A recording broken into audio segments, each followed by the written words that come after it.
que el Señor nos haya bendecido en este día, que hayamos tenido un buen día, una buena tarde, ¿verdad? Y que de alguna u otra manera la misericordia de Dios haya estado también en medio de todas aquellas familias que están pasando por malos momentos. Hoy día tenemos como invitado a mi hermano espiritual y carnal, Ricardo Rivadeneira. No es un alcance de apellido, es mi hermano.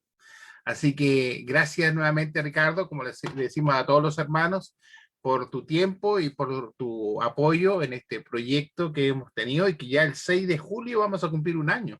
Increíblemente se nos ha pasado el tiempo, pero muy, muy rápido. Así que desde ya, gracias, Ricardo, por el estudio que vamos a tener. Que Dios te bendiga. Igualmente que el Señor nos bendiga a todos y cada uno de nosotros. Vamos a iniciar con una oración, como es habitual, esperando que el Señor nos acompañe en este momento de estudio y que nos ilumine para que toda la palabra que vayamos recibiendo la podamos poner por obra en nuestras vidas. Le pedimos al Señor también, ojalá, al hermano que le voy a pedir a mi hermano Mario, si es posible, Mario Arellano, si nos puede guiar en una oración de inicio. Pedir como siempre por aquellos hermanos y hermanas, ¿verdad?, que están pasando por momentos difíciles y complejos, y pedir especialmente también por aquellas familias que han perdido a un ser querido, ¿verdad?, que ha partido de este mundo y que están sufriendo el luto, la pena, ¿no?, de no tenerlo al lado. Mi hermano Mario está por ahí. Mario, Sí, ahí hermano. está mi hermano. Sí, ¿nos puede guiar en la oración, por favor, mi hermano? Si fuera tan amable. Ok, buenas noches, disculpen, no los escuchaba. Oremos. Padre bendito, amado y todopoderoso Dios, Dios de toda misericordia, estamos agradecidos, Señor, por este día que nos das o que nos ha dado de vida, Padre, donde nos ha permitido, pues, disfrutar de él. Gracias, Señor, por estar con nosotros aún en las dificultades. Queremos suplicarte que nos bendigas, que bendigas al hermano que trae la enseñanza, Padre, que le dé palabras de sabiduría y entendible, que permitas que nuestros corazones también puedan abrirse pues a tu palabra y poder aceptar lo que tú nos enseña a través de nuestro hermano. Amado Dios, te pedimos por todos los hermanos que están pasando dificultades, hermanos que están sufriendo, que necesitan pues de tu fortaleza, de tu palabra, de tu ayuda, mi Dios. Bendícelos a todos ellos, Señor, ayúdalos a pasar las dificultades firmes en la fe, y gracias te damos, Señor, por esta plataforma que ha sido de gran utilidad para todos nosotros, para seguir creciendo en el conocimiento de la palabra del Señor. Padre, bendice también a los que están en Facebook, también ayúdalos en todo, y gracias te damos y te lo pedimos en el nombre de Jesús. Amén. Amén, Señor. Muchas gracias, mi hermano Mario, por la oración. Ya lo dijo mi hermano también en los momentos que estaba elevando esta petición a Dios. Agradecemos desde ya a todos nuestros amigos y hermanos que se están conectando a través del Facebook.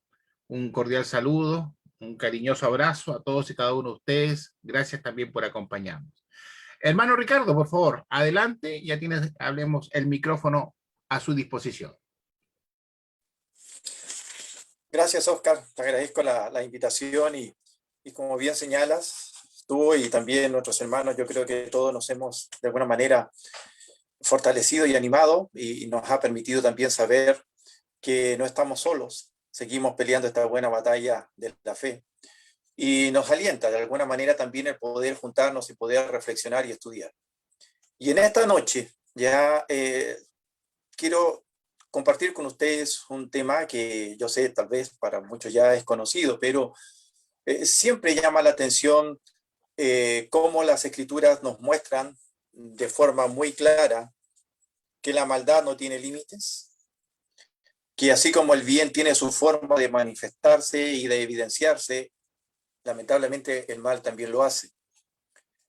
Para la mayoría que nos conectamos y llevamos un tiempo en nuestro peregrinar como cristianos, estamos conscientes de cómo el mal ha tratado de hacernos caer o puesto trabas en nuestro camino. La mayoría tenemos una historia. Y en esa historia miramos hacia atrás y nos damos cuenta quizás que en algún momento hemos avanzado 2 pasos y a veces hemos retrocedido 3, a veces hemos necesitado el aliento de un hermano o de los hermanos, una exhortación tal vez, un tirón de orejas. Y así nos alentamos y seguimos caminando.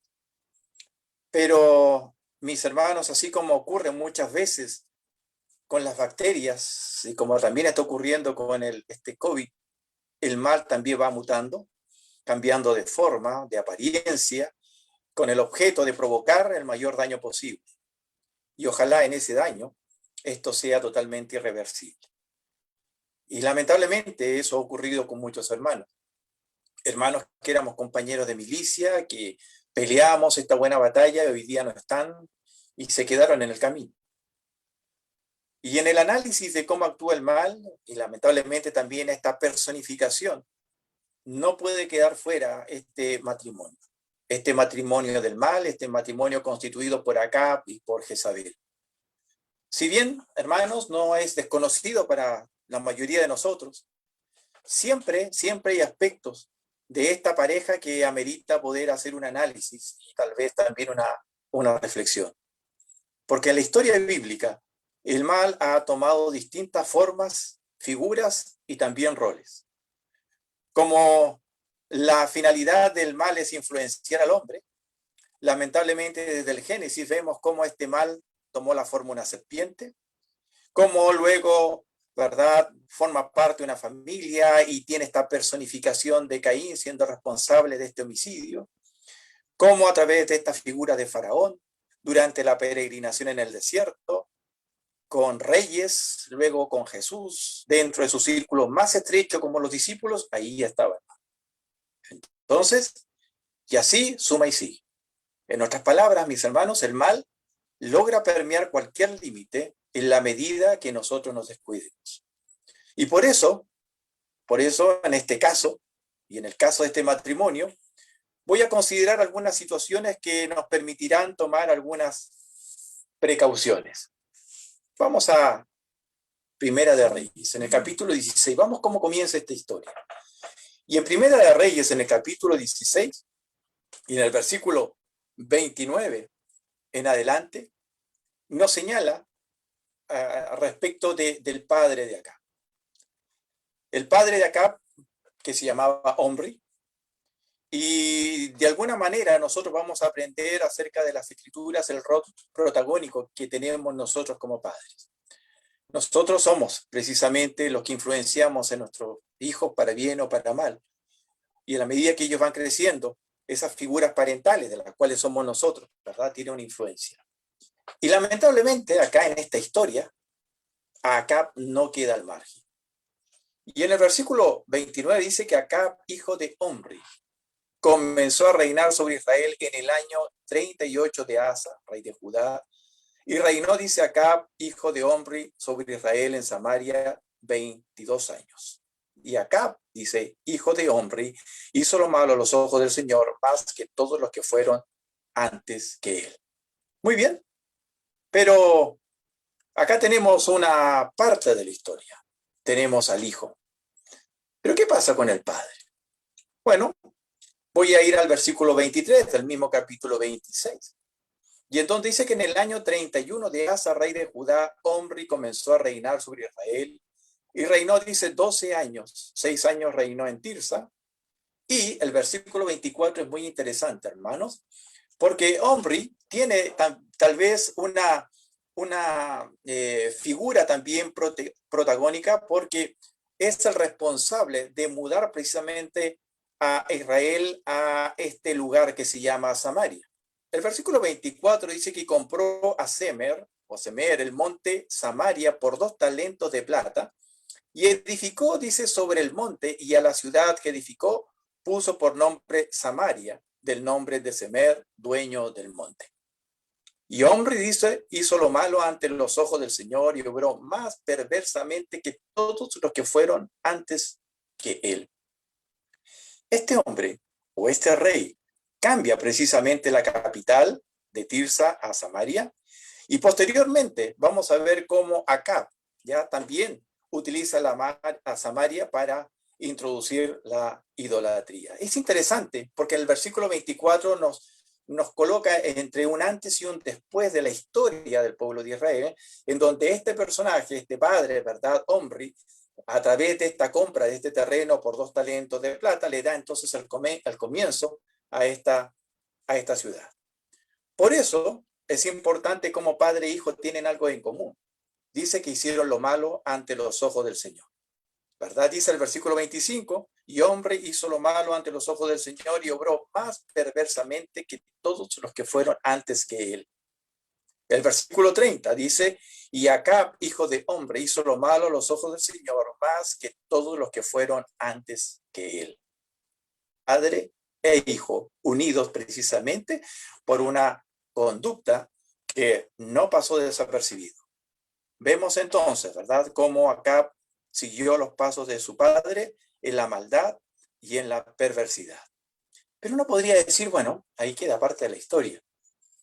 Pero es interesante cómo a veces las cosas se van dando y de pronto vemos, ¿verdad?, que aparece ya esta mujer, Jezabel, ya protagonista en esta historia. Y no es al azar, en cierta forma, ¿ya? No es que de pronto apareció esta mujer, sino que precisamente dice el versículo 31, y como si fuera poco, el andar en los pecados de Jeroboam, hijo de Nabat, se casó con Jezabel, hija de Baal, rey de los Sidonios, y fue, dice, a servir a Baal, y lo adoró. Y es este texto muy interesante, edificó un altar a Baal en la casa de Baal, que edificó, dice, en Samaria. Samaria, no nos olvidemos, que fue esta ciudad que fundó su padre, hombre. Y entonces aquí, posteriormente, luego de este matrimonio tan peculiar, ¿verdad?, donde se juntan ambos representantes del mal, entonces utilizan a Samaria, ¿verdad?, como un lugar donde iban a adorar y donde colocan este altar a Baal. Empieza entonces a tejerse esta historia diabólica de este hombre y de esta mujer, sacerdotisa de Astarte, que cumplía esta función antes de contraer matrimonio con Acab. Surge entonces una pregunta, hermanos. ¿Puede el mal o la maldad superarse a sí mismo? Es una pregunta que puede tener distintas interpretaciones y distintas respuestas. Solamente 2 textos que me van a poder dar una respuesta. El versículo 31 y el versículo 33 del capítulo 16. Porque dice el versículo 31, y como si fuera poco. Es interesante cómo comienza ese texto. Dice, como si fuera poco el andar en los pecados de Jeroboam. Y el versículo 33 dice, y Acab hizo más, dice otra versión, para provocar el enojo del Señor que todos los reyes antes que él. Y entonces uno se hace la siguiente pregunta, ¿cómo se puede llegar a ese nivel de provocación? ¿Cómo podemos? A veces nosotros nos preguntamos si la maldad, por eso preguntaba, ¿verdad?, se puede superar a sí mismo, si la maldad tiene un límite. Y por lo visto pareciera que no. Y cuando vemos estos textos, como si fuera poco, e hizo más, dice acá, para provocar el enojo del Señor que todos los reyes antes que él. ¿Cómo se llega a este nivel de provocación? Fíjense ustedes que en el libro de Hebreos, en el capítulo 3 y en el versículo 18 y 19, vamos a ir a ese texto, posteriormente vamos a volver acá al libro de Reyes, pero es interesante en el libro de Hebreos, en el capítulo 3, versículos 18 y 19, cómo de alguna manera vemos alguna situación más o menos parecida a lo que estamos viendo acá. Porque en el versículo 18 y 19, haciendo referencia precisamente a esta primera generación que sale de Egipto y empieza a peregrinar en el desierto, el autor hace una pregunta. Y la pregunta es, ¿y a quiénes juró que no entrarían en su reposo, sino a los que fueron desobedientes? Y vemos, pues, que no pudieron entrar a causa de su incredulidad. Acá hay 2 conceptos, 2 palabras interesantes, desobediencia e incredulidad. Y en algún momento hablamos de cierta similitud, ¿ya?, cierto paralelo entre ambos conceptos. ¿Son excluyentes? De ninguna manera. En este contexto son realmente complementarios. Porque cuando se habla de desobediencia, también se habla de incredulidad. ¿Por qué desobedezco? ¿Por qué a veces somos rebeldes? Porque no creemos. ¿Por qué somos incrédulos? ¿Cómo se manifiesta la incredulidad en el hombre? A través de la desobediencia. Y entonces, porque no creo, ¿verdad? Actúo. Porque no creo, soy desobediente. Porque no creo, provoco al Señor. Por eso, ¿ya? En el versículo 8 del mismo capítulo 3 de Hebreos, dice, no endurezcáis vuestros corazones como en la provocación, como en el día de la prueba en el desierto, donde vuestros padres me tentaron, dice, al ponerme a prueba.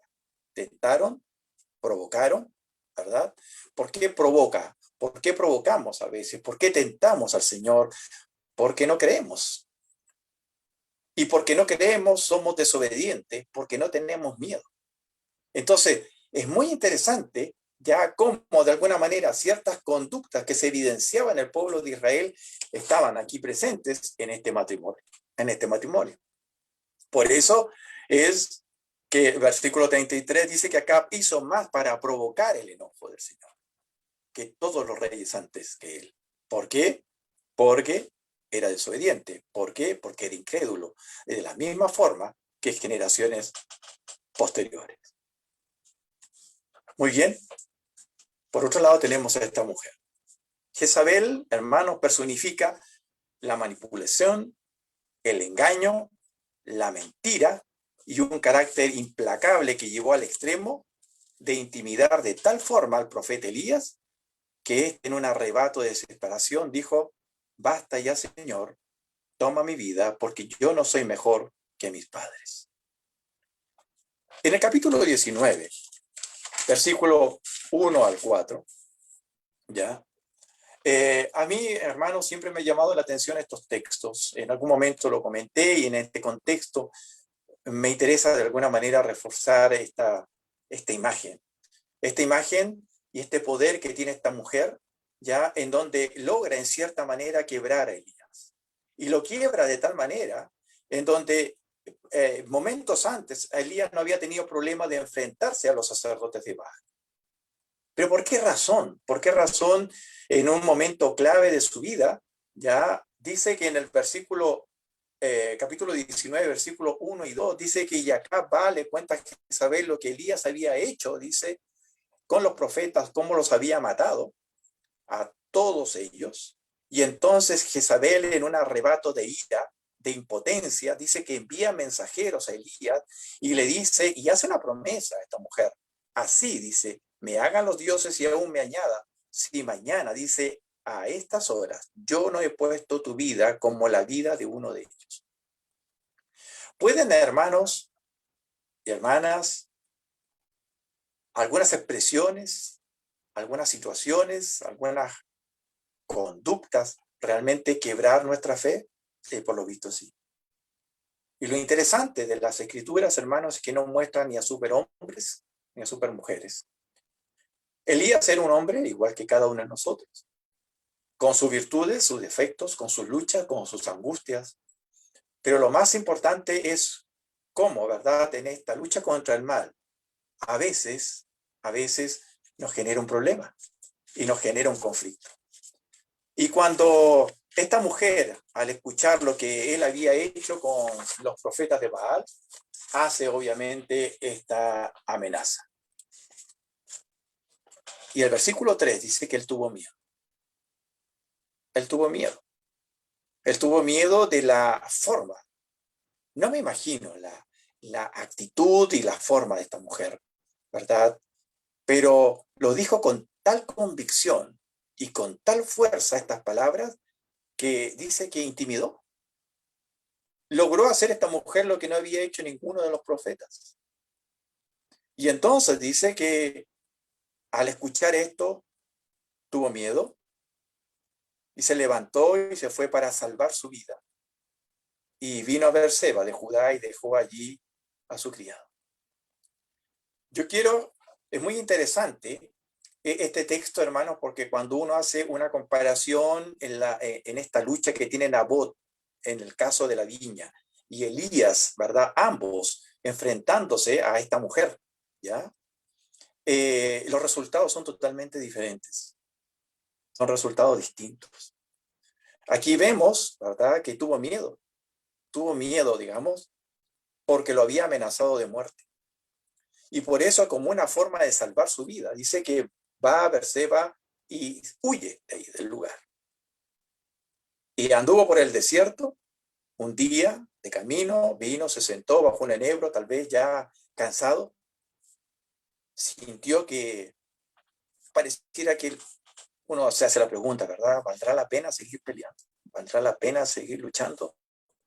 ¿Valdrá la pena todo lo que estamos padeciendo y hasta perder la vida? Bueno, dice que él pidió morirse. Y en ese momento le dice, Señor, basta. Basta ya, Señor, toma mi vida, porque yo no soy mejor que mis padres. Y cuando dice esta expresión, dice que él se acuesta en el enebro, se durmió con la idea ya de entregarse, de entregarse. Hay un tema, hermanos, que es complejo para nosotros y tiene que ver con el miedo. Cuando existe el miedo, hay una imposibilidad de reacción. El miedo paraliza, nos bloquea. Muchas veces, cuando sentimos miedo, sentimos como esa imposibilidad de actuar y de reaccionar. Y tal vez por esa razón, cuando muere Moisés y le da, digamos, esta misión a Josué, lo primero que hace el Señor en Josué capítulo 1, versículo 9 le dice, no temas, dice, no retrocedas, no te intimides, no tengas temor, no tengas miedo. Porque sabía el Señor que Josué no podía intimidarse frente a las distintas luchas que tenía que enfrentar. Esfuérzate y sé valiente, no temas, ni retrocedas. Y el temor, hermanos, por eso parte de la construcción de un liderazgo tiene que ver cómo nosotros logramos dominar el miedo, para que no nos paralice, para que no nos neutralice, para que no nos intimide, como lo estaba haciendo aquí con Elías. Por eso, dos textos que quiero compartir con ustedes. Dice una primera de Juan 4:18 que dice, en el amor no hay temor, sino que el perfecto amor echa fuera el temor, porque el temor lleva en sí castigo, de donde el que teme, dice, no ha sido perfeccionado en el amor. Y 2 Timoteo 1:7 dice, porque no nos ha dado Dios espíritu de cobardía, sino de poder, de amor y de dominio propio. De alguna manera, los textos nos instan a cada uno de nosotros a no amedrentarnos. ¿Por qué? Porque el mal hace eso, ¿verdad? Tiene esa facilidad muchas veces de generar este tipo de amedrentamiento, de tal manera que uno tiene esta sensación de sentirse solo, de sentirse que está perdiendo el tiempo, que está naufragando, que de alguna manera nos encontramos con el agua hacia el cuello. Pero fíjense ustedes, ¿verdad? Hay un aspecto importante en esto. El Señor no nos abandona, ¿verdad? Y en esta reacción vemos cómo se acerca un ángel, ¿ya? Lo tocó y le dijo, levántate y come. En algún momento uno ve este texto y es muy interesante la aplicación, porque el ángel tiene una función de mensajero, de ángel que de alguna manera tiene como misión llamarnos la atención en el caso de Elías, pero el ángel no iba a hacer lo que Elías tenía que hacer por voluntad propia. Por eso las expresiones levántate y come, tiene que ver con eso, ¿verdad? Elías tenía dos opciones frente a lo que le estaba pidiendo el ángel. Hacerlo o no hacerlo, levantarse y comer o quedarse postrado, ¿verdad? Y pedir morirse, como él había manifestado en algún momento. Y en esas decisiones, hermanos, nos encontramos siempre. Cuando vemos intimidados, cuando vemos que el mal pareciera que está cobrando ventaja, cuando vemos que esta imagen, ¿verdad?, tan prepotente, con tanta seguridad, en donde de alguna manera trata de opacarnos. Y ahí es donde uno tiene que levantarse cuando llega a una situación como esa, ¿verdad?, y comer. Comer físicamente, en este caso, es alimentarse espiritualmente. ¿Por qué? Porque en el versículo 8, luego que él toma una decisión, se levanta, come, bebe, y con la fuerza de aquella comida, entonces pudo peregrinar el tiempo que le quedaba, 40 días y 40 noches, hasta llegar al monte de Dios. Pero era algo que tenía que hacer Elías. Era algo que tenía que hacer él en el momento de tomar una decisión. ¿Cuántos hermanos nosotros hemos visto que tomaron la decisión de quedarse bajo el enebro, ¿verdad?, y decir, basta ya, no quiero seguir viviendo, espiritualmente hablando, ¿verdad? Bueno, acá tenemos esta reacción. Y qué importante fue, ¿verdad?, esa decisión que tomó Elías para lo que iba a venir más adelante. Muy bien, tenemos esta historia acá. Y vamos a ir al capítulo 21, porque acá aparece otro protagonista interesante en esta historia, que es Nabot. En el capítulo 21, versículo 1 en adelante, nos muestra, ¿verdad?, esta relación que tiene este agricultor humilde, que lamentablemente tuvo la desdicha de tener a Acab como vecino. A veces uno siempre dice, uno no elige con quién, ¿verdad?, está de vecino. Lamentablemente, él tenía como vecino a este rey de la maldad, Acab, ¿ya? Y vamos a aprender a través de la historia que cuando uno está tan cerca del mal, en algún momento va a procurar conquistarte. Y si no puede hacerlo, ¿verdad?, te va a tratar de sacar en medio. Y tú, ante eso, tendrás dos opciones: aceptar lo que te ofrece o rechazarlo, asumiendo todas las consecuencias asociadas. Y esto es lo que vivió Nabot, ¿verdad? El relato muestra, por un lado, el capricho, codicia, deseo descontrolado de Acab de querer tener lo que le dicen gana, sin mediar escrúpulos o sentimientos. Y en virtud de eso, vamos a ver entonces cómo se desarrolla esta historia. Dice en el versículo 1, y sucedió del capítulo 20, que después de estas cosas, Nabot de Jezreel tenía una viña que estaba en Jezreel junto al palacio de Acab, rey de Samaria. Ahí estaban, ¿verdad?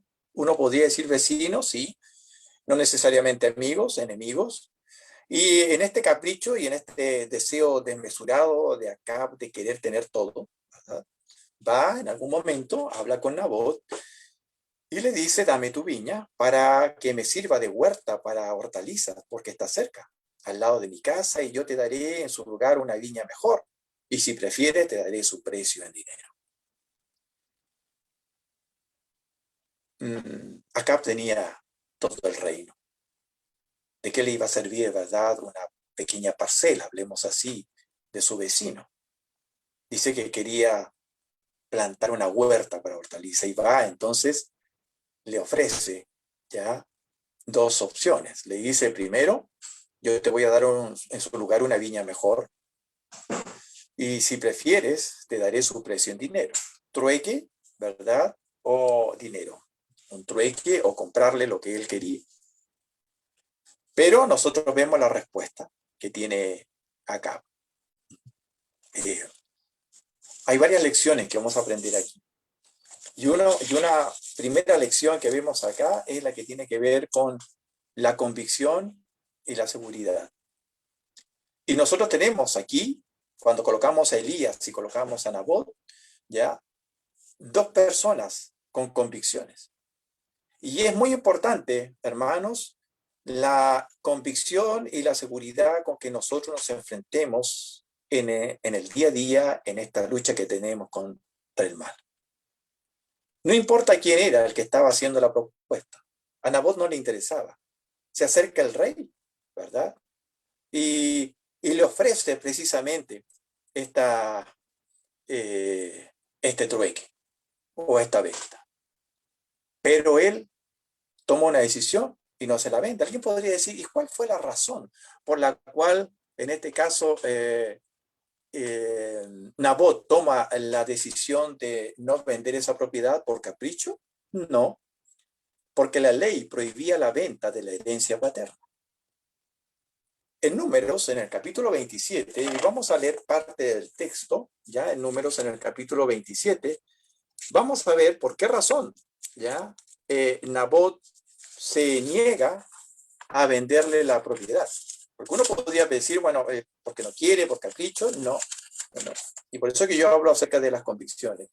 Y en el capítulo 27, ya, frente a una petición que le hacen las hijas de Zelofejad, ya, respecto de una herencia, solamente voy a leer el texto del versículo 6, ustedes después pueden leer el contexto, pero me interesa la respuesta que le da el Señor a Moisés cuando coloca este caso frente al Señor. Y en el versículo 6 dice, entonces el Señor habló a Moisés diciendo, las hijas de Zelofejad tienen razón en lo que dicen. Ciertamente le darás herencia entre los hermanos de su padre y pasarás a ellas la herencia de su padre. Además, hablarás a los hijos de Israel diciendo, si un hombre muere y no tiene hijo, pasaréis su herencia a su hija. Si no tiene hija, entonces daréis su herencia a sus hermanos. Y si no tiene hermanos, entonces daréis su herencia a los hermanos de su padre.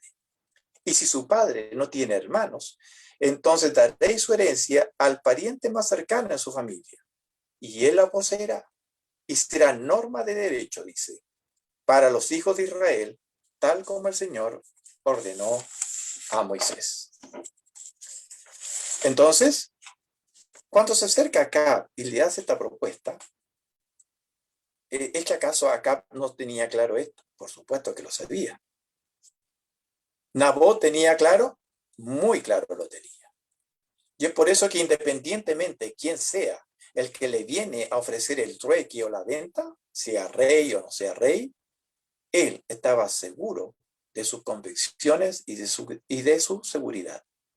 Él sabía que de vender o de aceptar el trueque estaba faltando a la ley de Dios. Y para él, obviamente, la ley de Dios era mucho más poderosa que satisfacer los deseos caprichosos de un rey. Por eso, este agricultor, este hombre que tenía esta pequeña parcelita al lado de este rey, mostró mayor integridad moral que el rey, avergonzándolo al no ceder ante sus caprichos. Bueno, ¿qué pasa con Acab? Por eso yo digo, cuando uno está cerca del mal y uno enfrenta esta primera lucha, ¿verdad? No se queda tranquilo. Algo va a hacer. Y entonces, en el versículo 4 dice que Acab se fue a su casa, disgustado, como este niño caprichoso, ¿verdad? No, nunca se imaginó que su vecino, este pequeño agricultor, lo iba a desafiar de esa forma. Entonces va disgustado, molesto, a causa de la palabra que Nabot de Jezreel le había dicho. Pues dijo, no te daré la herencia de mis padres. Y así fue de categórico. Es decir, ni siquiera dudó, dijo, lo voy a pensar. No, él tenía claro y por eso dijo, no te daré la herencia de mis padres. Y se acostó entonces acá en su cama, volvió su rostro, ¿verdad? Y no comió. Es como la pataleta que le dan a los chicos. Y entonces acá tenemos a este rey en esta actitud. Y viene Jezabel, ¿verdad? Se acerca a él y le dice, ¿por qué está tu espíritu tan decaído que no comes? ¿Qué te pasa? Le dice, ¿verdad? ¿Qué te noto así, con esta actitud? Y entonces va él, le dice, porque le hablé a Nabot de Jezreel y le dije, dame tu viña por dinero, o si prefieres, te daré una viña en su lugar. Pero él dijo, no te daré mi viña. Su mujer Jezabel le dijo, bueno, ¿no reinas ahora sobre Israel? interesante. Y por eso yo hablaba de la influencia de esta mujer, ¿verdad? Maquiavélica. Sabe utilizar las expresiones, las palabras, los tonos, las preguntas, y por eso que va, ¿verdad?, de ella y le insiste, bueno, ¿y no reinas? ¿Tú eres el rey? Cuando le dice eso, le está diciendo, ¿es que acaso tú no tienes toda la autoridad como rey y el poder? Bueno, levántate, le dice, come y alégrese su corazón. Yo te daré la viña de Nabot de Jezreel. Yo te la voy a dar. ¿No la pudiste obtener de esa forma? Pues yo lo voy a conseguir. En otras palabras. Y ella entonces escribe cartas en nombre de Acab, las selló con su sello y envió las cartas a los ancianos y a los nobles que vivían en la ciudad con Nabot. Y escribió en las cartas diciendo, proclamad ayuno y sentad a Nabot a la cabeza del pueblo.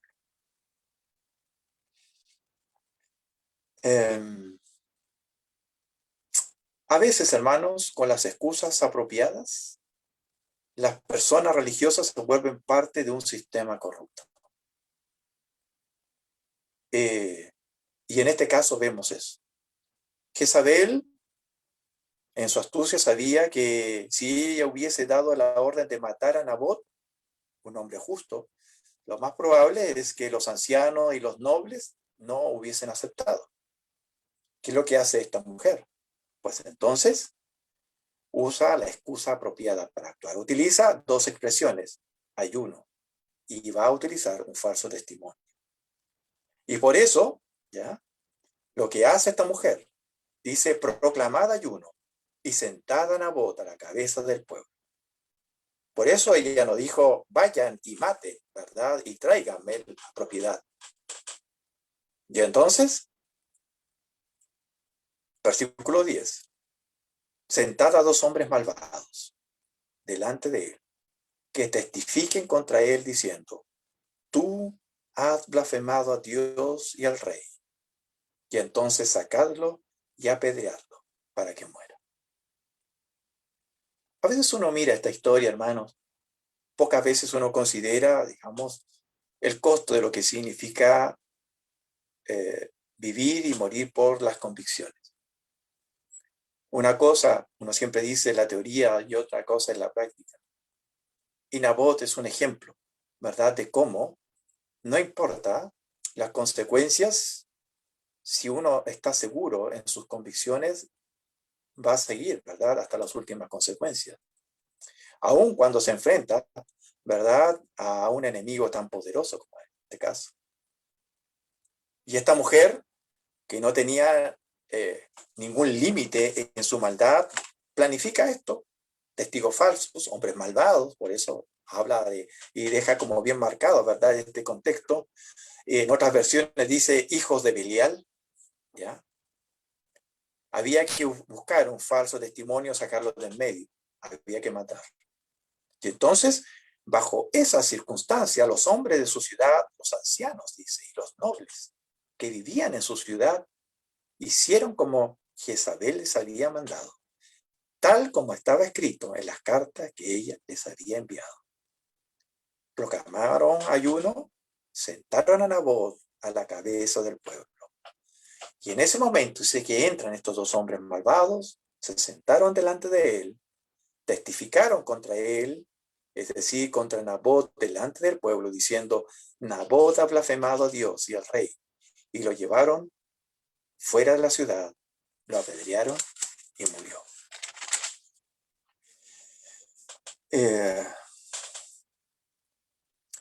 A veces, en estas historias, ¿verdad?, uno no puede dejar de impresionarse, ¿verdad? Y uno a veces mira una relación entre Nabot y Esteban. Morir de la misma forma, en su momento, en su historia de tiempo, ¿verdad?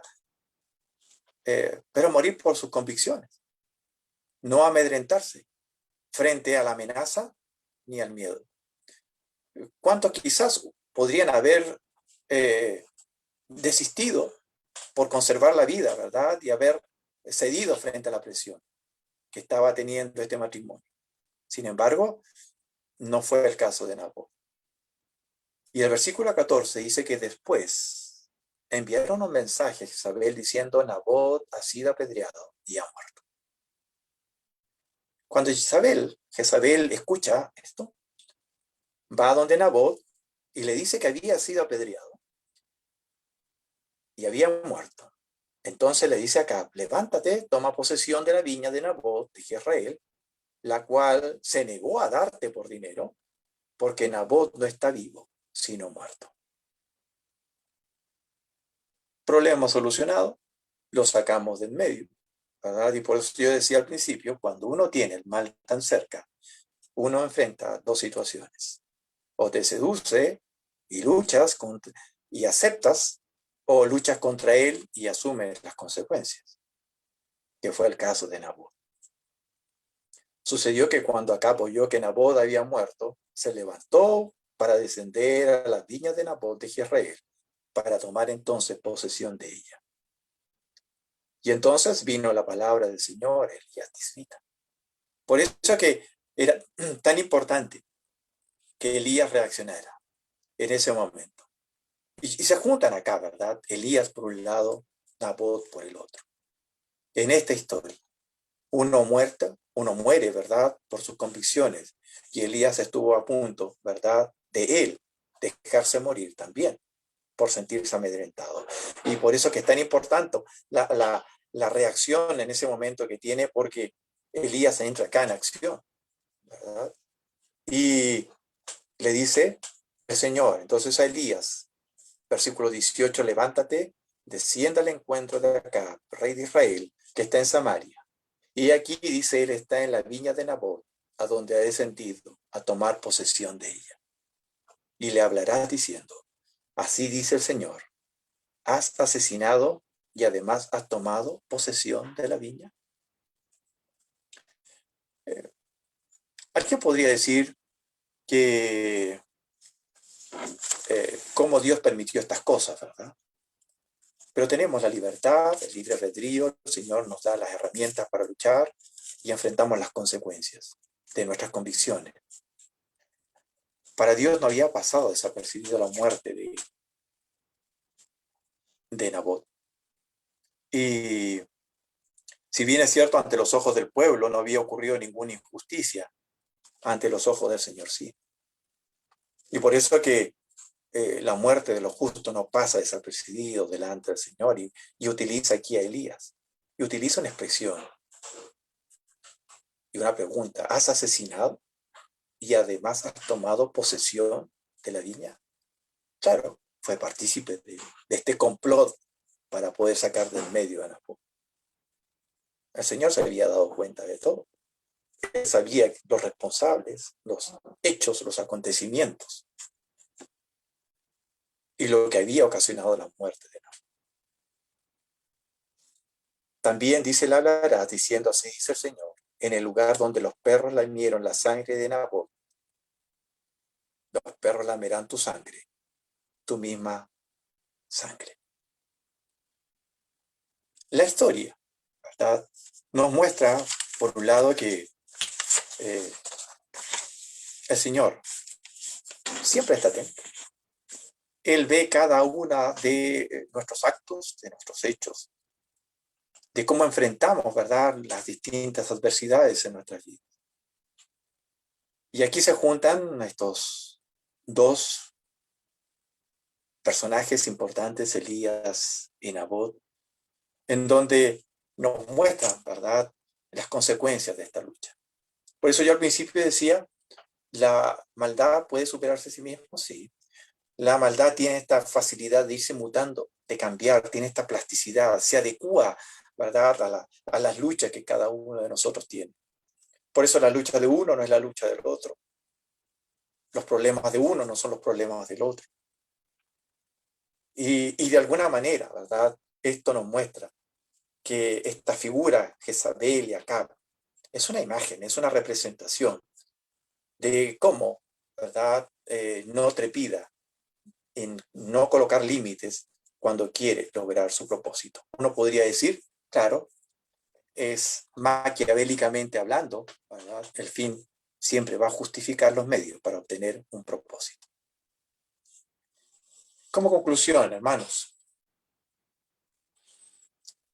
múltiples formas y caretas de la maldad, y por lo mismo actúa de acuerdo a sus posibles víctimas.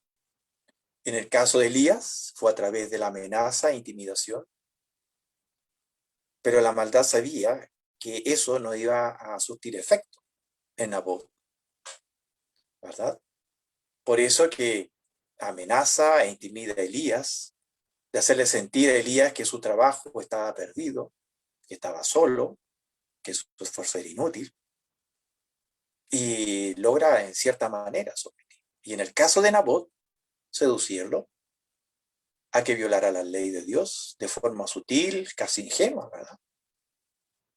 Pero poniendo a prueba las convicciones y creencias de Nabot. Convicción que le costaron su vida.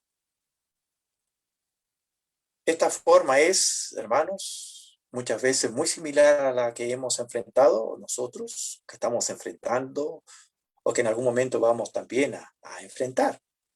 Por eso el apóstol Pablo, en 2 de Corintios, y con este texto voy a concluir, en 2 de Corintios, en el capítulo 2,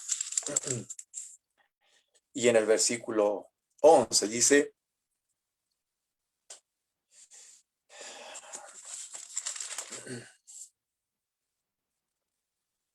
"10 y 11, dice, pero a quien perdonéis algo, yo también lo perdono.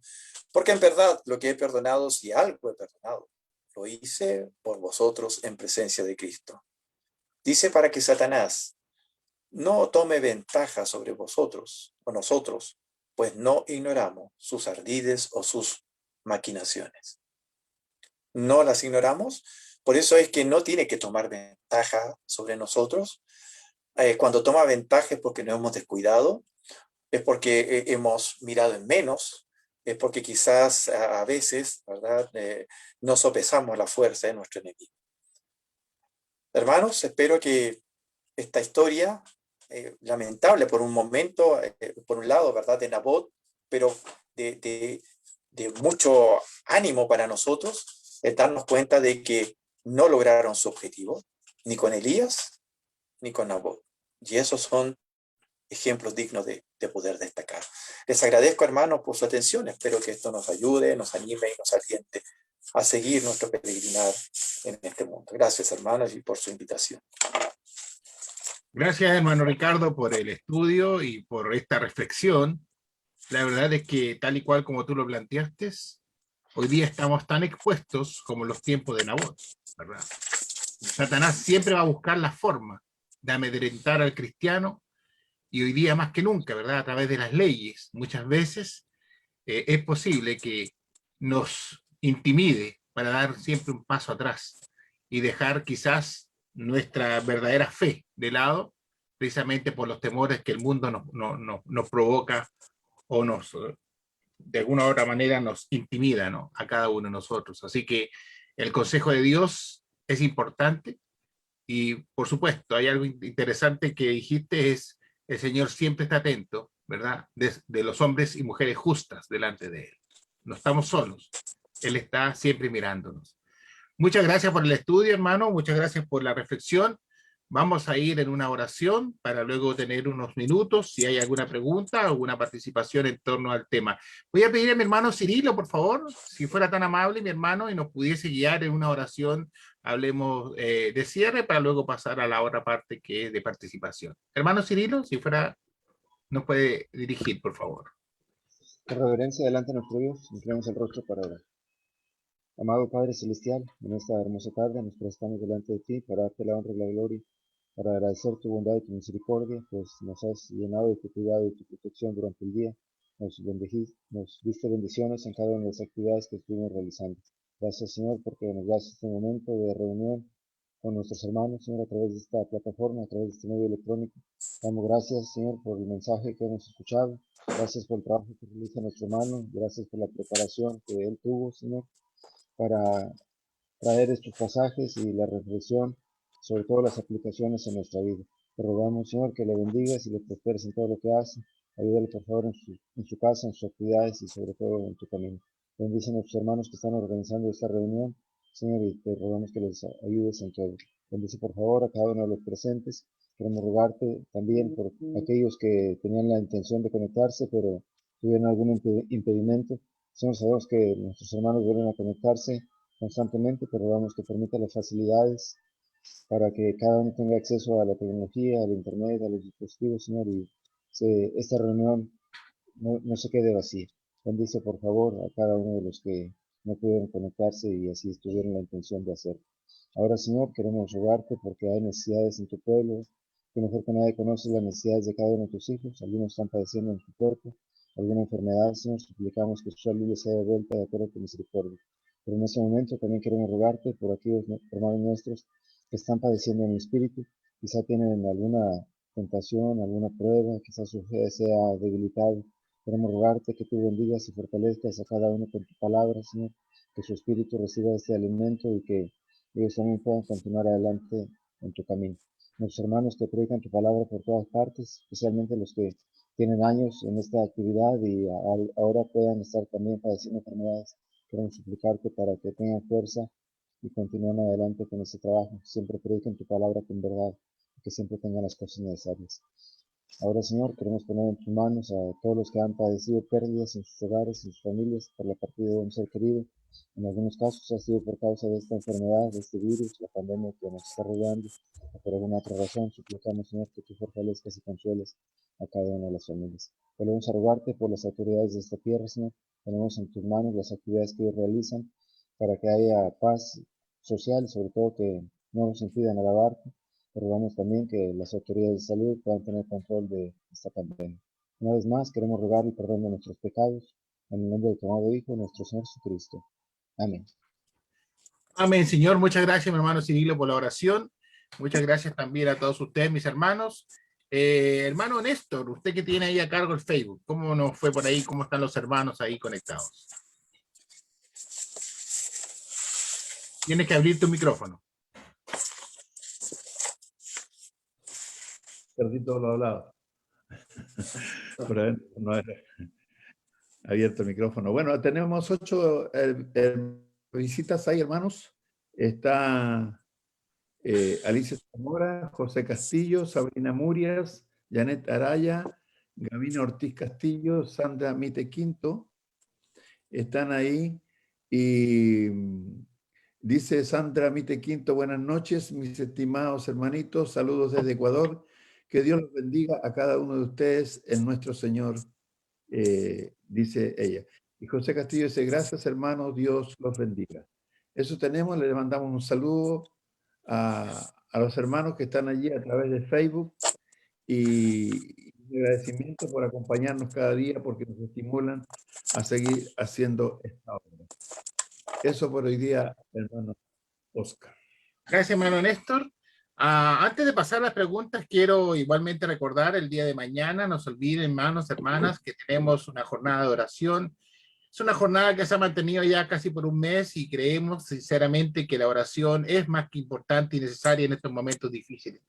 Así que cordialmente invitados, hermanas, son 60 minutos, una hora, en la cual, ¿verdad?, elevamos oración, ¿verdad?, en comunión con Dios a las 16 horas, horario de Chile, así que cordialmente invitados, invitar también a otros hermanos o hermanas que quieran sumarse, porque es importante hablarle al Señor, y dentro de hablarle, no tan solo pedir, sino también agradecer, ¿verdad?, a Él por todas las bendiciones que Él nos ha dado.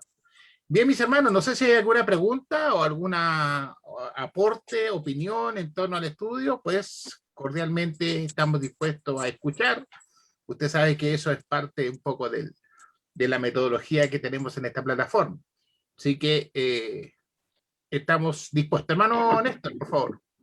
Sí, al principio, Ricardo, mencionabas tú acerca del miedo. Y me acordaba de Pilato, que tuvo miedo. Y me acordaba de Pedro, que también tuvo miedo. Pero justamente el miedo se apoderó para hacer justicia. No, para que ellos hicieran un acto de justicia. Pilato, por un lado, no permitiera que Cristo fuera crucificado, que fuera maltratado, porque él sabía que lo estaban haciendo por envidia, que no tenían justificación para acusarlo y tratarlo de la manera que lo trataron. Y Pedro se lo negó por miedo. El mundo tiene una gran influencia a veces en nuestras vidas, para bien o para mal. Sí, ¿Verdad? exactamente, sí, exactamente, Néstor. Sí, sí. Eso, nada más. Bien. No sé si hay otra pregunta, hermanos, o u opinión, hermano Cirilo, y de ahí mi hermana Isabel. Una pequeña aportación, creo, Sí, ojalá que sirva y que tenga conexión con la lección. Pues el enemigo sigue luchando contra nosotros de una y otra forma, está haciendo su trabajo alrededor. Y bueno, recordemos todos que el Señor nos ha provisto de una armadura completa para que podamos resistir en el día malo y habiendo acabado todo, estar firmes. Estaba recordando mientras el hermano daba su enseñanza de que un hombre de Dios en el Antiguo Testamento, cuando era joven, le probaron una armadura material, una armadura física, literal, y cuando se la puso no pudo andar con ella y la tuvo que hacer a un lado, ¿verdad? Para enfrentar al enemigo con otros métodos. Bueno, hoy que el Señor nos da esa armadura, eh, preguntaría para cada uno de nosotros, para que nos preguntemos, ¿me la he probado ya? ¿He probado andar con esa armadura? ¿Es de mi talla? ¿Tendrá que ser una armadura más grande, una armadura más chica? ¿Quiero una armadura especial o sencillamente voy a calzar la armadura que Dios me ha provisto? Bueno, solamente era el comentario. Muchas gracias, Señor. Muchas Muy gracias, bien, hermano. Sí. Ricardo, y a todos. gracias, Gracias, hermano. hermano Sí, Cirilo. Buena reflexión en todo caso la armadura. No sé cuánto la habremos sí. probado. Gracias, mi hermano. Sí. Sí. Hermana Isabel, adelante. Buenas noches. Hola, hermano. Buenas noches. Gracias, Ricardo. Como siempre, muy muy buena tu enseñanza. Gracias, Isabel. Yo estaba reflexionando acá y pensando que nosotros no hemos sufrido nada de lo que esos hombres sufrieron, de lo que pasaron, y sobre todo el apóstol Pablo, cuando vemos en el Nuevo Testamento también tanto sufrimiento, por eso él habla de la armadura, de preparado. Y yo encuentro que hemos tenido un cristianismo, no sé, por parte de acá, no sé ustedes, allá en otros países, fácil para nosotros, ¿no es cierto? Yo creo que las luchas han sido las nuestras, las de nosotros.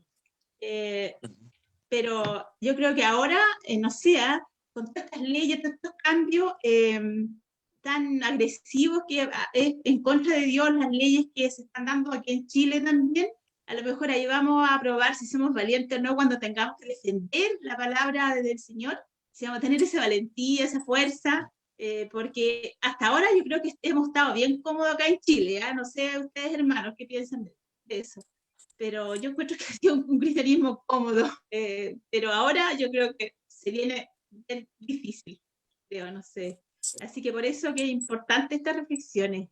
Gracias, hermano. Gracias, Ricardo.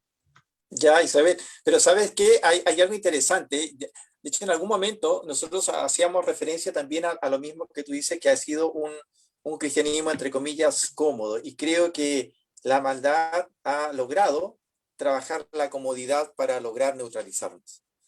Entonces, si bien es cierto, ¿verdad? La maldad había actuado en ese tiempo de esa forma tan violenta, hoy día no es tan, entre comillas, violenta, pero a veces tan eficaz como en ese tiempo. Porque en esa comodidad en la cual nosotros nos encontramos, yo creo que en muchos casos ha logrado su objetivo, ¿verdad? De neutralizar, de tratar en cierta manera de inmovilizar, en algunos casos, a la iglesia y al cristianismo. ¿Sí? Por eso yo hablaba de cómo se va mutando, va cambiando de forma, ¿verdad?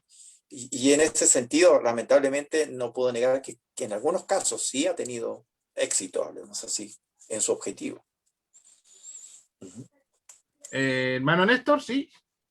Sí, mire, dos cosas que dice Isabel. Qué rico haber nacido en este tiempo y no en aquellos tiempos, ¿verdad? Cuando los cristianos eran perseguidos de una manera brutal, de verdad.